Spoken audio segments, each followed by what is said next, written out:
함께 말씀을 나누겠습니다. 지난주 예수께서 비유로 하나님 나라에 대해서 설명하셨습니다. 씨 뿌리는 비유로 시작했고 결론으로는 겨자씨 비유가 있었어요. 말씀을 한번 볼까요? 4장의 30절에 32절의 말씀에 예수님이 이렇게 하나님 나라를 설명하십니다. 예수께서도 말씀하셨다. 우리가 하나님의 나라를 어떻게 비길까? 또는 무슨 비유로 그것을 나타낼까? 겨자씨와 같으니 그것은 땅에 심을 때에는 세상에 있는 어떤 씨보다도 더 작다. 그러나 심고 나면 자라서 어떤 풀보다 더 큰 가지들을 뻗어 공중의 새들이 그 그늘에 깃들일 수 있게 된다. 하나님 나라는 겨자씨처럼 작다라고 말씀하세요. 우리가 일주일에 1시간 이렇게 예배 드리는 것, 또 하루에 30-40분 신앙생활 개인 경건의 시간을 보내는 것을 우리 인생의 전체로 따지면 정말 겨자씨처럼 작은 부분일지도 모르겠습니다. 그런데 하나님 나라는 그 생명이 우리 안에 자라서 큰 가지들이 돼서 거기에 쉴 수 있는 그늘까지 만들어 주신다라고 말씀하고 계시거든요. 오늘도 이 예배를 통해 우리 가운데 말씀의 씨앗이 한 부분이라도 떨어지면 그것이 뿌리를 내리고 가지를 뻗게 될 것입니다. 저 개인적으로도 경험하고 있고 성도들을 만나서 신앙에 관해 이야기를 나눌 때마다 많은 사람이 그렇게 고백해요. 내가 세상에서는 경험하지 못했던 그 평안을 내가 주님의 그 그늘 밑에서 경험합니다. 내가 세상에서는 알지 못했던 그 기쁨을 내가 주님 안에서 경험합니다. 그런 수많은 간증들을 듣게 되거든요. 그럼 분명한 진리입니다. 우리 안에 미약하지만 이 복음의 씨앗이 심겨서 가지가 뻗어지면요, 나만이 아니라 내가 속한 누군가에게까지 그 쉼의 그늘을 제공할 수 있습니다. 가장 먼저 우리 가족 안에서 나의 쓰는 언어 생활이 누군가를 비판하고 들춰내는 말이 아니라 정말 우리 안에 그 복음의 씨앗이 심겨져 있다면 자연스럽게 우리가 내 가족들의 그늘이 되어줄 거예요. 하나님 나라는 그런 거니까요. 예수님께서 설명하셨으니까요. 우리가 존재함으로 우리 주변에 예수 그리스도의 복음의 그늘이 드리워져서 누군가를 쉬게 해줄 수 있는 것, 그것이 성도요 교회입니다. 사모하는 기도가 생기더라고요. 우리 교회 어쩌면 세상에서 보면 겨자씨처럼 상가의 작은 교회이지만 우리 교회가 존재함으로 복음의 그늘이 생겨져서 정말 지치고 뙤약볕 가운데 있는 인생들이 주님 안에 쉼을 경험할 수 있는 그런 교회, 그런 성도 될 수 있기를 주의 이름으로 축원합니다. 하루 종일 예수께서 이 비유로 하나님 나라 말씀을 가르치시고 나서 그리고 건너편으로 가자, 갈릴리 바다 건너편으로 가자라는 말씀을 하시는데요. 35절 말씀입니다. 그날 저녁이 되었을 때에 예수께서 제자들에게 말씀하셨다. 바다 저쪽으로 건너가자. 예수님이 가자고 하셨어요. 갈릴리 바다 건너편으로 가자. 예수님이 가자고 하셨는데 37절 38절에 보시면 그런데로 시작하죠. 거센 바람이 일어나서 파도가 배 안으로 덮쳐 들어오므로 물이 배에 벌써 가득 찼다. 예수께서는 고물에서 베개를 베고 주무시고 계셨다. 저희들이 예수를 깨우며 말하였다. 선생님, 우리가 죽게 되었는데도 아무렇지도 않으십니까? 마가복음은 의도적으로 그렇게 말하죠. 주님이 가자고 하셨고 주님이 그 배에 타고 계시는데도 풍랑이 불었다. 저희들 대부분은 어부잖아요. 그들의 많은 이 배 경험 속에서 지금 당하는 풍랑은 우리가 죽을 수밖에 없는 정도의 풍랑이었던 것 같아요.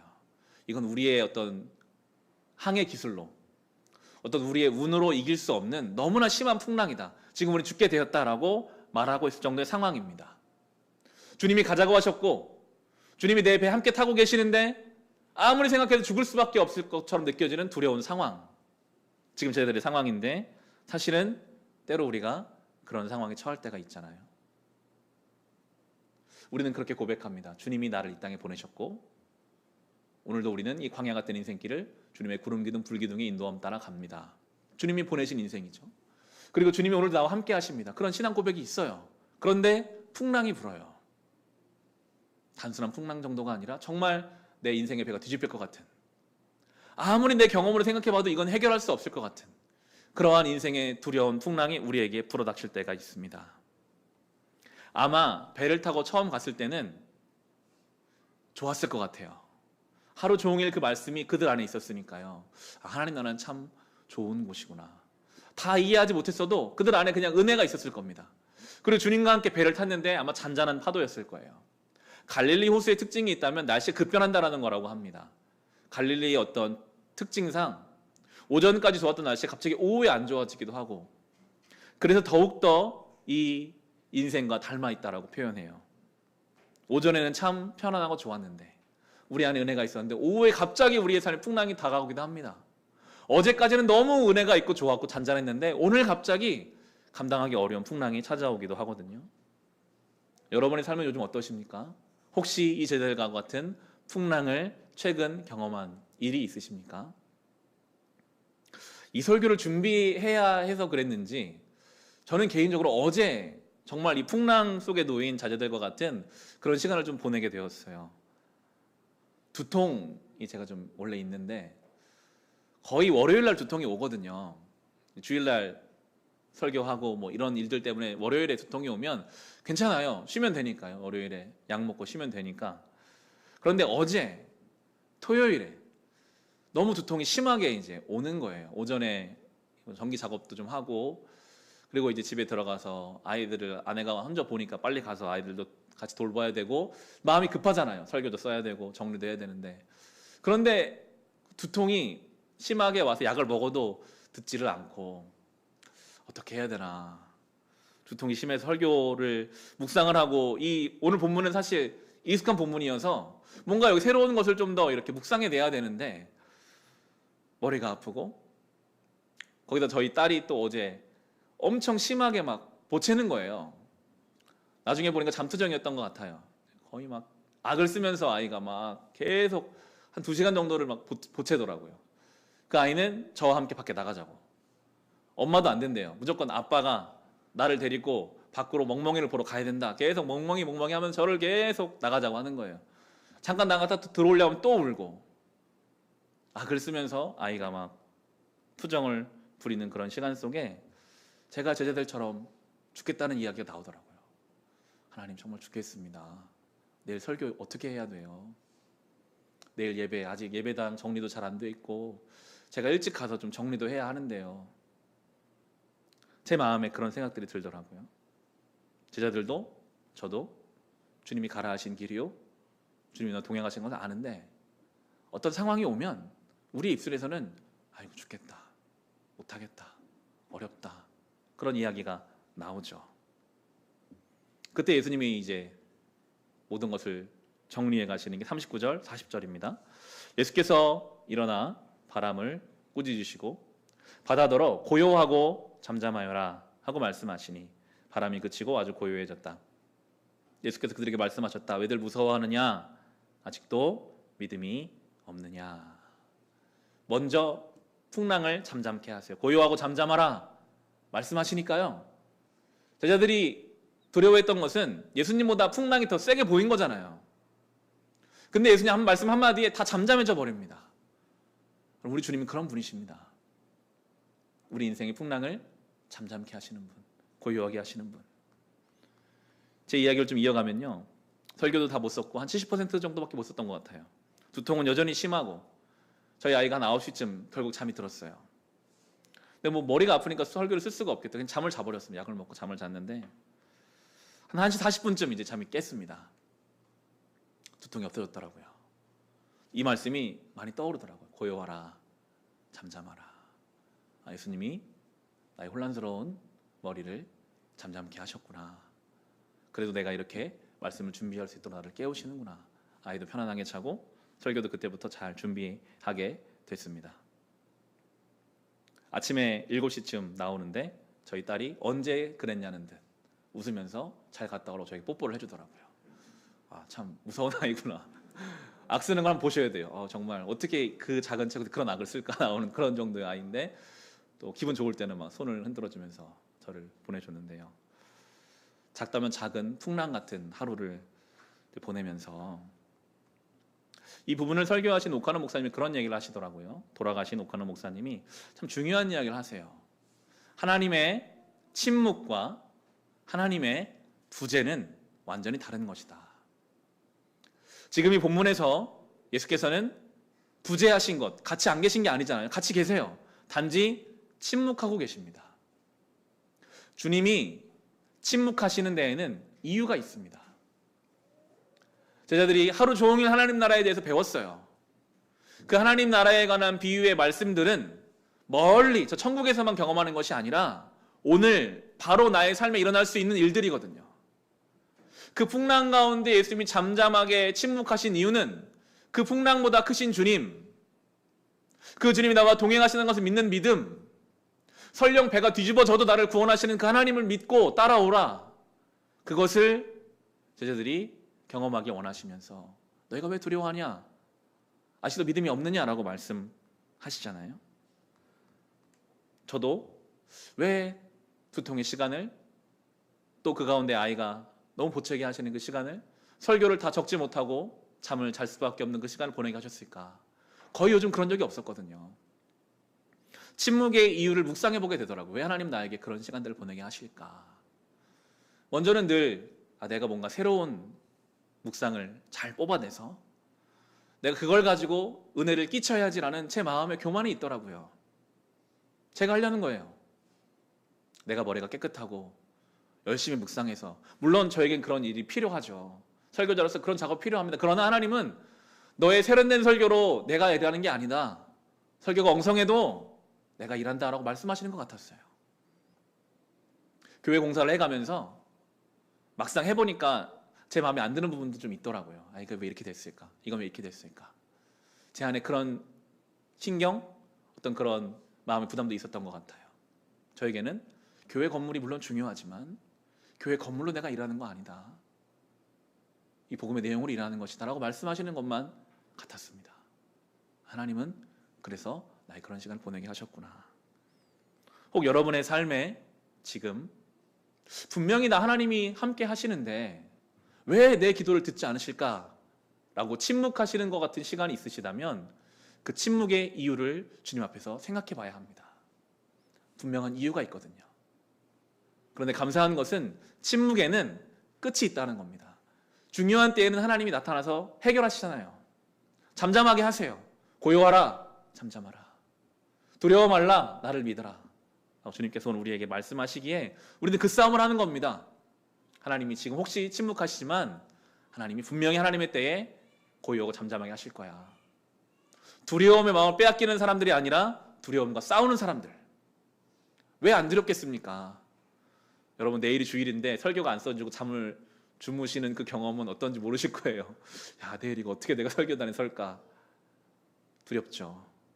그러나 너희는 왜 두려워하느냐? 아직도 믿음이 없느냐? 주님 그렇게 말씀하시더라고요. 여러분의 두려움을 보고 주님 안타까워하십니다. 너희는 왜 두려워하니? 주님이 그 배에 같이 계시는데요. 주님이 가라고 하셨는데요. 주님 말씀하시면 바로 고요해지고 잠잠해지는데요. 그걸 믿으라고 우리에게 말씀하고 계십니다. 이게 믿음의 싸움인 것 같은데 이 치열한 믿음의 싸움을 하는 이야기가 요즘 우리가 6월 1일부터 묵상하고 있는 시편의 말씀입니다. 매 편마다 정말 치열한 믿음의 싸움을 하고 있습니다. 특별히 이번 주 묵상했던 시편 1편부터 오늘 6편까지는 다윗의 시편이 많이 들어가 있어요. 우리 시편 3편을 한번 보겠습니다. 구약성경 741페이지입니다.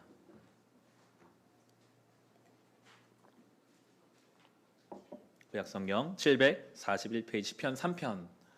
표제가 참 심각한 상황을 우리에게 보여주죠.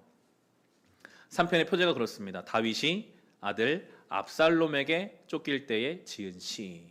자기 친아들인데 아버지가 왕인데 반란을 일으켰어요.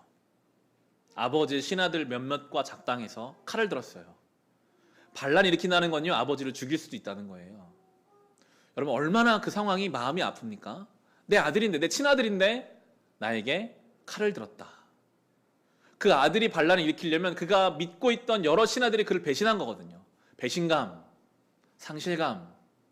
이 아들을 그냥 이겨버려서 죽일 수도 없고 도망갈 수도 없는 그 상황이거든요. 그 안타까움이 1절, 2절에 나옵니다. 다윗이 이렇게 고백해요. 주님, 나를 대적하는 자들이 어찌 이렇게도 많습니까? 나를 치려고 일어서는 자들이 어찌 이렇게도 많습니까? 나를 빗대어 하나님 너를 돕지 않는다 하고 빈정대는 자들이 어찌 이렇게도 많습니까? 다윗도 풍랑 속의 제자들과 비슷한 상황이죠. 분명히 주님이 나를 기름 부어 세우셨는데 대적들이 많아요. 대적이 한 명이면 좀 해볼 만하겠는데 너무 많아요. 어려움이 너무 많아요. 그리고 다른 사람들이 막 빈정거려요. 하나님이 살아계시면 당신의 삶에 이런 일이 있을 수 있습니까? 그도 인정할 수밖에 없는 상황적인 어떤 어려움들. 그런데 다윗은 주님이 침묵하시는 거라는 걸 알고 있거든요. 주님의 부재가 아니라 주님은 지금 이 상황 가운데 뭔가 나에게 말씀하기 원하신다. 그래서 포기하지 않고 주님께 나아가며 3절에서 6절입니다. 그러나 주님은 나를 에워싸주는 방패, 나의 영광, 나의 머리를 들게 하시는 분이시니 내가 주님을 바라보며 소리 높여 부르짖을 때에 주님께서는 그 거룩한 산에서 응답하여 주십니다. 내가 누워 고나게 잠을 들어도 또다시 깨어나게 되는 것은 주님께서 나를 붙들어 주시기 때문입니다. 나를 대적하여 사방에 진친 자들이 천만대군이라 하여도 나는 두려워하지 않으렵니다. 이것은 그의 결단의 고백입니다. 상황은 똑같죠. 그러나 주님이 나를 에워싸 주시는 방패이십니다. 내가 부르짖을 때 주님이 나에게 응답하여 주십니다. 사방에 나를 다 진친 적군이라 하여도 나는 두려워하지 않겠습니다. 마치 예수님의 말씀에 응답하는 것만 같아요. 예수님이 너희가 왜 두려워하느냐, 믿음이 없느냐 말씀하실 때 주님 제가 두려워하지 않겠습니다. 주님이 나를 지켜주신다 믿겠습니다라고 그는 결단하고 고백하고 있죠. 시편 5편도 다윗의 시편입니다. 다윗이 새벽에 이렇게 간구해요. 1절 3절입니다. 시편 5편의 1에 3절인데요. 주님, 나의 기도에 귀를 기울여 주십시오. 나의 신음소리를 들어주십시오. 나의 탄식소리를 귀담아 들어주십시오. 나의 임금님, 나의 하나님, 내가 주님께 기도드립니다. 주님, 새벽에 드리는 나의 기도를 들어주십시오. 새벽에 내가 주님께 나의 사정을 아뢰고 주님의 뜻을 기다리겠습니다. 새벽에 기도해요. 잠이 오지 않아 밤새 뒤척이고 새벽에 기도하는 것인지, 아니면 그가 일어나자마자 기도한 것인지 알 수 없으나 새벽이라는 시간이 그의 간절함을 보여주죠. 그가 이렇게 기도를 하고 있잖아요. 내가 주님께 나의 사정을 아뢰고 주님의 뜻을 기다리겠습니다. 여러분, 이게 기도입니다. 간절히 내가 할 수 있는 최선으로 새벽 기도하고 그리고 그 뜻을 기다리는 것. 주님의 뜻을 기다린다는 것은 두 손 놓고 나는 기도했으니까 아무것도 안 해야지, 이게 아닙니다. 주님의 뜻을 기다린다는 것은 내가 할 수 있는 최선을 다해 주님 원하시는 그 일을 해가는 것이 주의 뜻을 기다리는 거예요. 4, 5, 6절이 그렇게 이야기하고 있죠. 주님께서는 죄악을 좋아하시는 하나님이 아니십니다. 악인은 주님과 어울릴 수 없습니다. 교만한 자들 또한 감히 주님 앞에 나설 수 없습니다. 주님께서는 악한 일을 저지르는 자들을 누구든지 미워하시고 거짓말쟁이들을 멸망시키시고 싸움쟁이들과 사기꾼들을 몹시도 싫어하십니다. 저는 그렇게 묵상했어요. 주님의 뜻을 기다린다는 것은 내 안에 있는 교만과 싸우는 것이다. 주님의 뜻을 기다린다는 것은 내 안에 있는 악한 것과 내 안에 있는 분쟁의 씨앗들과 내 안에 있는 사기꾼과 싸움쟁이들과 그런 요소들과 싸우는 것, 내 주변에 그런 것들과 힘써 싸우는 것, 기도하고 그리고 그렇게 열심으로 주님을 기다리는 것, 그것이 우리의 신앙생활이죠. 그러면요, 11절 12절에 보시면 그러나 주님께로 피신하는 사람은 누구나 기뻐하고 길이길이 즐거워할 것입니다. 주님을 사랑하는 사람들이 주님 앞에서 기쁨을 누리도록 주님께서 그들을 지켜주실 것입니다. 주님께서는 바르게 살아가는 사람에게 복을 베풀어 주시고 큼직한 방패처럼 그들을 은혜로 지켜주십니다. 여러분, 이렇게 기도하고 주의 뜻을 처절하게 기다리는 삶이 우리 생각에는 힘들 것 같고 답답할 것 같고 불편할 것 같지만 시편은 계속 기쁨을 강조하더라고요. 이 신앙의 여정은요, 물론 고되고 힘들지만 그 안에 세상이 모르는 기쁨이 있습니다.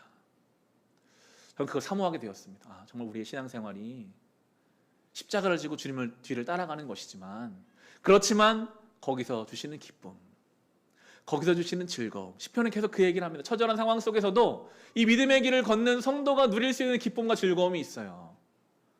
정말 그 기쁨이 저와 여러분 가운데 있기를 원합니다. 그리고 큼직한 방패를 이야기해요. 분명히 이 길을 걷는 성도들을 큼직한 주의 방패로 은혜로 지켜주실 것이다. 주님의 방패는 커요. 그런데 우리는 주의 방패를 자꾸만 줄여요. 내 경험 벗어나는 것은 주님도 이거 못하실 거야. 내 이성과 내 판단 넘어 있는 것은 그것 때문에 염려해요. 마치 예수님과 함께 있던 뱃속에서 쟤들이 두려워했던 것처럼 우리도 똑같아요. 주님의 방패가, 주님의 섭리가 이미 우리를 덮어주고 계시는데 우리는 미리 염려하고 미리 걱정합니다. 여기까지는 안 당할 거야. 주님이 나를 못 지켜주실 거야. 마음을 빼앗기죠. 아니요, 주님의 방패는 큽니다. 너무 큽니다. 우리의 이성보다, 우리의 경험보다, 우리의 판단보다 더 큽니다. 주님이 오늘도 우리를 지켜 보호해 주실 것입니다. 오늘 예수님 말씀하시죠. 너희가 왜 두려워하느냐? 아직도 믿음이 없느냐? 우리는 믿음이 부족하기에 그 믿음을 구해야 하겠습니다. 오늘도 주님이 큼직한 방패로 나를 지켜주시는 줄 내가 믿게 해주십시오. 믿음으로 주님을 기쁘시게 하는 자가 되게 해주십시오. 이 풍랑 같은 인생 속에서 아침에 좋았다가 또 저녁에 흔들릴 수밖에 없는 우리의 인생 속에서 주님이 내 배에 타고 계시기에 담대하게 나아가는 인생 되게 해달라고 주님께 기도하며 주의 은혜를 경험하는 저와 여러분 우리가 될 수 있기를 주님의 이름으로 축원합니다. 시간 주신 말씀으로